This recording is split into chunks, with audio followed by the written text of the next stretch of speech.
HR jaatamija duwwaa Itoophiyaa waraan dhaabuuf murteessine jirraa jetti daa'imtu torbaanii murlammeessoon.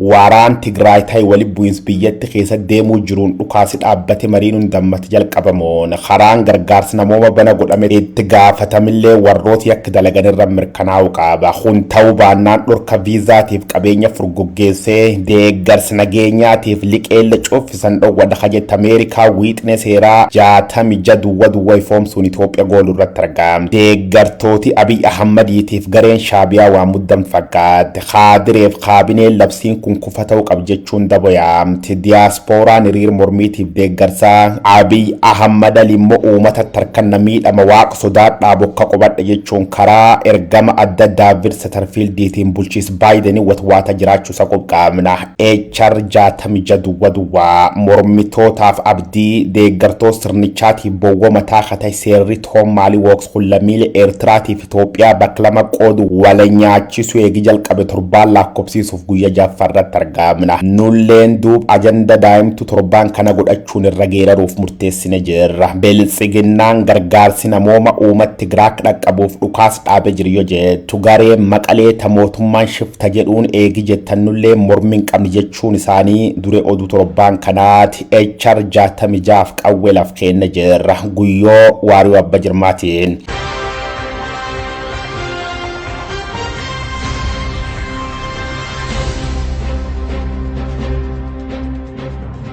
Sebar Zena Sadas afur barkum lamaaf diddama jiyootan 17 dur bari keessa naannoo saati 12 Abiy Ahmad Ali gaazixeessa EBC tokko waliin gad ba'uun oduu gurraafamu yoo taateen iskiriinii televiziyoon biyyaalessa weeraare aari jajjabdurra khayfuulli koloneelicha diqqoo bibiddintoofne hooti gurraatti maayikii EBC tiif gaazixeessa waan dabarte biiroo Abiy Ahmad taaratti kiiloo targamte keessa simpirreen mul'at loltooti TPLF kampi waraan kaabana jala aleeluun gantumman irratti hojjetanii jiru. Waggoottan 20 oliif uummata Tigraay kan tajaajilaa khatur humni waraan kaaba dudduubaa waraaname dhiigurratti argama. Haadhiti Itoophiyaa armiciniinaame yiisi gibgib juunta bagabbaabbat gabteen dool guddayya gamkaa biyyattii bobbaaseen dhukkarra khaasadaa jechuu waraan labs. ይህንን ካዲ ጡት ነካሽ ኃይል ለማሳፈርና ለመደምሰስ አስፈላጊውን ሁሉ የምናደርግ መሆኑን እየገለጽኩ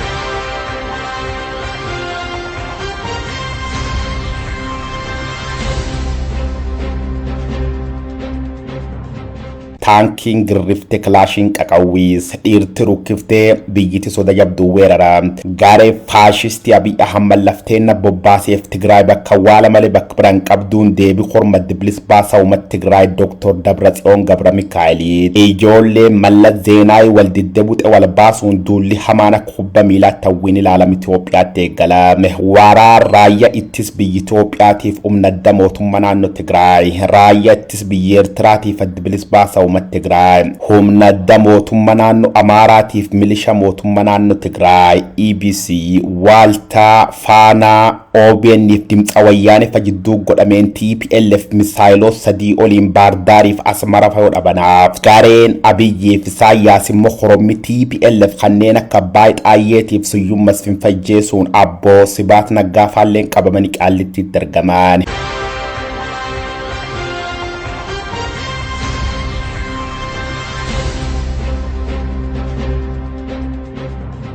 General Baca Dabale Gabba Maqalee waraan guyyoottan 15 keessa milkiin xumuramuun labsam kanaa muummichi ministeera Itoophiyaa Dr. Abiy Ahmad uummata nagaa tokko sonijjeesin Maqalee qabanii jedhu አንዲት ከተማ አንድ ሰው አልገደለም መከላከያ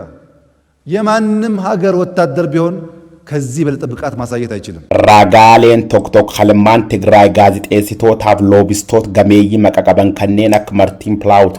ማክ ዋላንሴቲፍ ኸኔም ብሮተር ጎሚዲያ ማርክ ዙከርበርግ ፌስቡክ ይፍ ትዊተር ወሊን ታውን ፈጫሰኒን ያኪ ወራና ሐማር ራየትስ በኢትዮጵያ ወራን ኤርትራቲፍ ሎልቶት አማራቲን ኡማት መለስ ዜና ይረራወተ መዱኛን ደጌት መቀሌ ወረረምተ ጌታቸው ረዳፋን በቃ TPLF ፈዲገሞ filannoon biltsiginnaa mootummaa yeroo hundeeffaa duullis gibgib juuntaa faashistuu Abiy waraari jidduu godham khamarsa qara haal kanaan xumuramuun magaalati paarlama Itoophiyaa harat kiiloo jirirraa fuufamee saayyoo dandanaa faalleen chaw juunta jechuun dhiichisu jalqaban.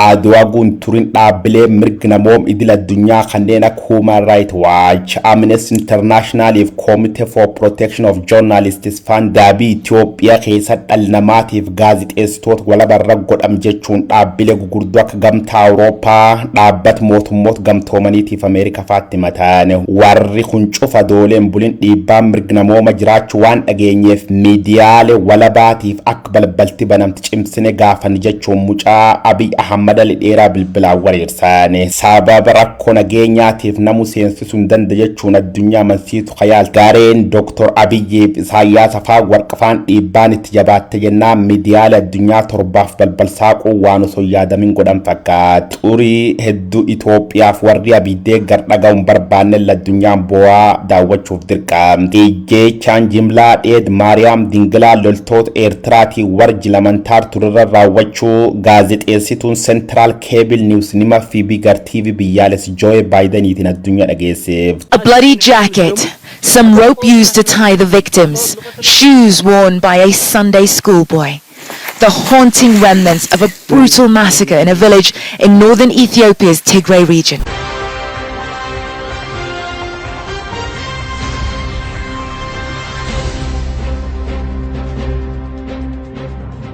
Al Jazeera magal aksumin namoota dhibba tokko caalan jimlaan dhumu gabaas Associate Press reeffi namoota hedduu waraabessaa nyaatamutti dabale akkum dhugaa fulfilleen bulee mul'ataa jedhaniin baanan dubbiin muummichi ministeera Itoophiyaa adunam tokkini jeesin maqalee qaban jechuun paarlamaatti miseensota paarlamaa ililchiisoof ta'u addunyaa mirkaneeffat. አንዲት ከተማ አንድ ሰው አልገደለም መከላከያ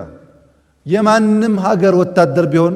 ከዚህ በልጥ ብቃት ማሳየት አይችልም ጎች ጎዳሜ ዋም ሙፈት ኸፈካት ኢትዮጵያን አቢይ አህመድ ጋዜጤስቶት አዱኛ ተቀርሴኑ ኤየምቴፍ ኬስ አጀንስ ፍራንስ ፕሬስ ታይም ኒውስ ቢቢሲ ፈረማሩ ነሞት ዱዳነት አሜሪካ ዋጭፍት ተደቀበን ገምታን አውሮፓ ረፉ ያርፈቹን ዳበት ሞት ገምቶመኒቲፍ ቢዮቲ ሊጣይዱሌን ዲሮቲ ያራሮ ጀዳን አቢይን ፉደዱ ጀድ ወራኒ ጀባቴት ፉፉን በክሸን yolit ilman nama jimlan dugugaman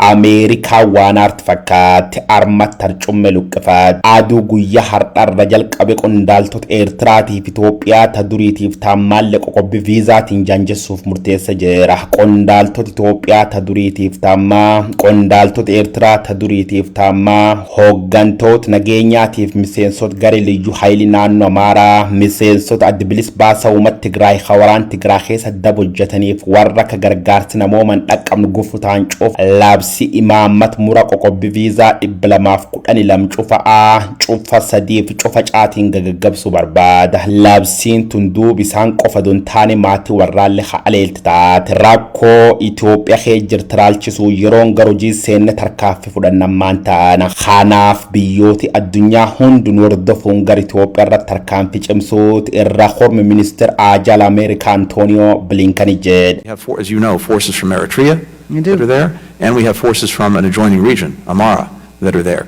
They need to come out. Manni maritas gabbi dhaabbat mootummoota gamtoomanii jeequmsa siyaasaatiif dhiitta mirga namoota Itoophiyaa addatti immoo wanni naannoo Tigraay keessa ta'aa jira sadarkaa guddaa waan geeteef haq barbaad jechuun addi sababa himaat Itoophiyaan Abiy Ahmad olaantummaa seera kabachiisuuf mali yakki tokko kan dalagin jir jechuun sobadii malkana minceesimni kijibde qabaa dhaqanii dadhaban manni maritas gabbi dhaabbat mootummoota gamtoomanii leen dubbi buufachuuf harkaan kan murteessinuuti jedhe jaars kudhani shani khakor kanirratti argam keessa kudhani lam Itoophiyaa yakka hojjechuu amantus Raashiyaa Chaayinaa fi Hindii walir qabachuun aangoo sagaleen kuffisuu yookaan veto power fayyadamuun kormars kudhani waliitiif dubbii buufachuu dhowwaan Ameerikaaf gamtaan Awurooppaa waligaluun Itoophiyaa agabsuuf murteessan doolarri sami tuqe paawundii warqitaa lamiileen biyyattii aduun jaalatin arra bilkaan jidduu ta'uun qaala'insi jireenya namaaf saatiin huquuf saaxilaman.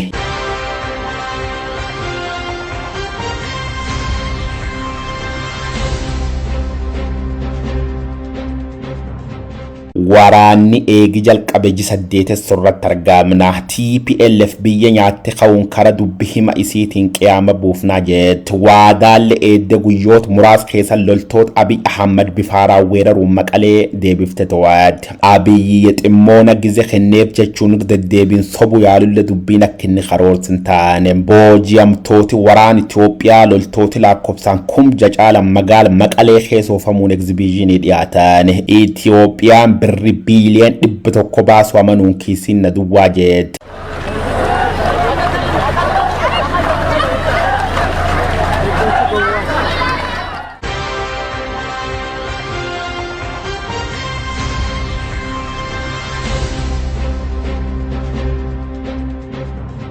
shifta uumat keenjiyoot 8 qabdi fixaabaat cufaaloo baanka jet gareen adda bilisbaasa uumat Tigraay guyyoot muraas keessatti Amaaraaf Affaar weeraruun namni hedduun galaafataman kumaatama jeefamanii miiliyoonii buqqa'uun naannoon kun lamaan dirree waraana yookaan batil giraawundii jijjiiramte kaaba Itoophiyaan namooti beelaan dhumuu jiru gargaarsi namooma guyyaa konkolaataan 100 midhaan nyaataatiif qorichi geessuun uumat Dabratsiyoon dhaqqabuun jiraatullee parsanta dhibba keessa kudhaniyyuu milkeessuun dandeen mootummaan Itoophiyaa waan kan sirreessuu danda'uur kanaaf qabeelak meeshaa waraanaatti fayyadamaa jiru jennuuf irra guddaa dhaabbat gargaarsi namooma jechuun United Nation Humanitarian Chief Martin Griffiths sirra jedhe dubbiin nam kanatun duub Itoophiyaa dheekkamsiifte Adal Koydaar UNICEF irraa Sooni Onyin bulaa dhaabbat mootummoota gamtoomanii koomishiin mirga namoomaa weessi saansi kuluutoo dabalate dhaabbat mootummoota gamtooman irra hoggantoota olaanoo qarqaarsa namooma torba dhimmi biyyatiyya keesseentanii arroo jechuun himattee saatii 72 yookaan guyyootan 3 keessatti Itoophiyaa akka gad lakkisanii baanii fayyada dabarsiiti saatii 72 qof qabdan personal non grata for all of you dafaba. Ethiopia is expelling 7 senior UN officials, accusing them rejection and removal as global criticism intensifies. I have full confidence in the UN staff who are in Ethiopia doing this work.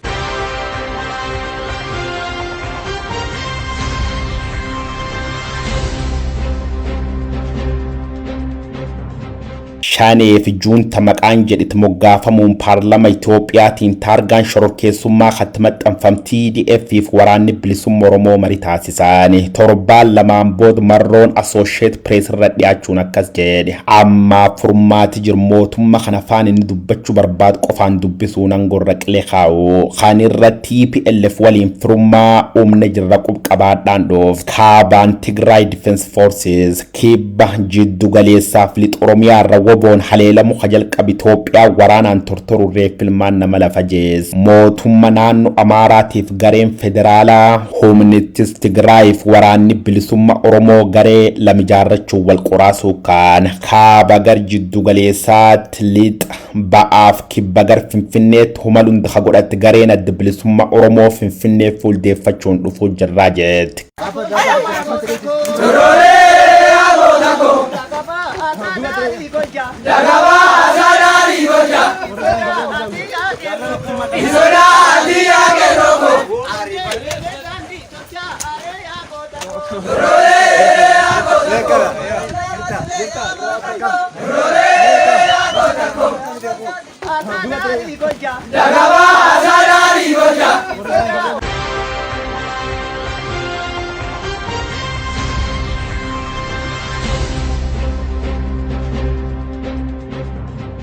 OMN ittis Tigraay TDF dasee gugachuun adooleen bulin kombolcha dhuunfaat waraanni bilisummaa Oromoo Khamise aanaa cufana bulchuu jira jedhe absoo hadhooftu armirra jalqabne gaggeessinuun injifannoo boonsanii galmeessin ka jedhu muummichi ministeera Abiy Ahmad Ali labsii yeroo muddama tajiyootan jaaf turtu labsu beeksisuun namu hojii idilee samoggaan lakkisuun duulu qabjechuun ajaji darbe loltooti TPLF raayyaattis biyyaati faannoo Amaara qaqaarisuun dasee kombolchaaf dabrasiina kee gugachuun dabra biraaniin ba'uufi jedhe galati guddaa raayyaa ittis biyyaati faannoo dhaaduun beekamti caalaa diroonota Turkiitiif United Arab Emirates ta'uu qaba muummichi ministeera Abiy Ahmad waraan mata ofii fudhachuun Affaar duuluun finciltoo TPLF qolachuun of deebise. In a statement released on social media, Abiy Ahmed said, "This is a time when leading a country with martyrdom is needed. I will go to the front line and lead the military from the ground myself. Those of you Ethiopians who want to be remembered by history for the sake of your country, join me in the fight today."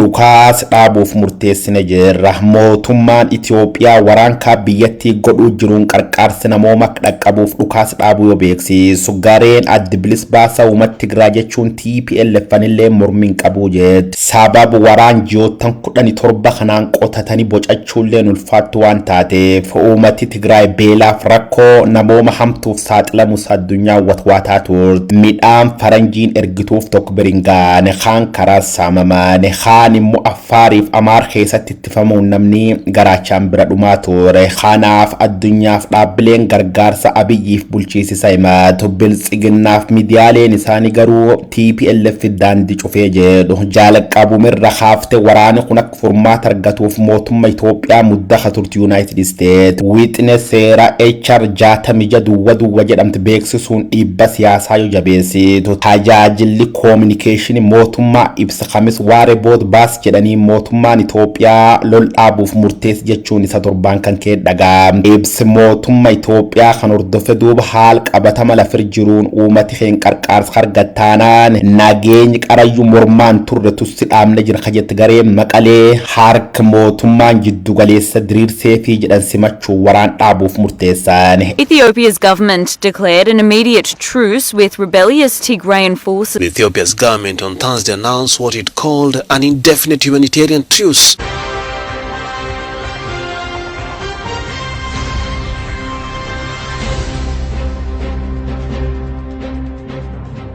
HR 66 duwwaa carraan isa maal ta'uu danda'an salaaftu gaafitaati nageenyi kun Itoophiyaa keessatti akka buuf ergamtoota dalam jechuun Jeffrey Feltmaniif David Satterfield ramaduun dhammaa ka turte United States of America murtii gareen tullamaan jechuun biltsiginnaaf TPLF jet kan simachuun jajjabeessuu jirti jedhaan haalum kanaan ibsa kalees fuul Twitter isarra qoree murtee mootummaan Itoophiyaa gargaarsi namooma Tigraay dhaqqabuuf fudhata Ameerikaan jajjabeessit kajed ministeri aja ala United States Antonio Blinken gammachuu qabulle ibsachuu yaad kan deeggaru sa miidiyaaleen gabaasan jiraattoti naannoo Tigraay kumaatama lakkaa'aman barbaach gargaarsi namoomaatiif jecha gar naannollaatti malaa jiru lamiilee tan qarqaarsi namooma qaisaan irra dumbuqqaane bakkum jirani ga'u qab kajed sirni biltsiginnaa ifan labsi dhukaas dhaabu gamtokkee marslammeessoof yoo beeksisu finciltooti TDF immoo mootummaan Itoophiyaa waada jechoot qofa khallakkisee qaabatamaan gargaarsi namooma danq malee uummata keen dhaqqabtaanaan suusii waraanan qabnu qawwee laf keenne jirraa jedhe waraan Tigraay Itoophiyaa kanaana gammaan namoota gamakku dhumarragaan qulqulluun jiraachuu baatullee dhiyootan Beeljeemirra qorannoo tolchu kabeeksifti yuunivarsiitiin Geent rasaa sabbeelaaf qorichi dhaburra kakhay namooti walakka miiliyoona dhuman jechuu isaanii gabaasaa ture HR 66 dubbiin nageenya fakkeessuuf dhugataatiin beennu fuulum dura dhageenya ji'oottan 17 aati khawal balleessite dhiiredduu walirra jeefte baay'eellee khawalirra boojeete TPLF fi biltsiginnaan dhukaas dhaabuuf murteessine jirraa jeete yaayyuu fixanne torbaanti mata dure biraatii walti dachaana guyyoo waarii abba jirma ture naga badhaadha keetturaa jedha.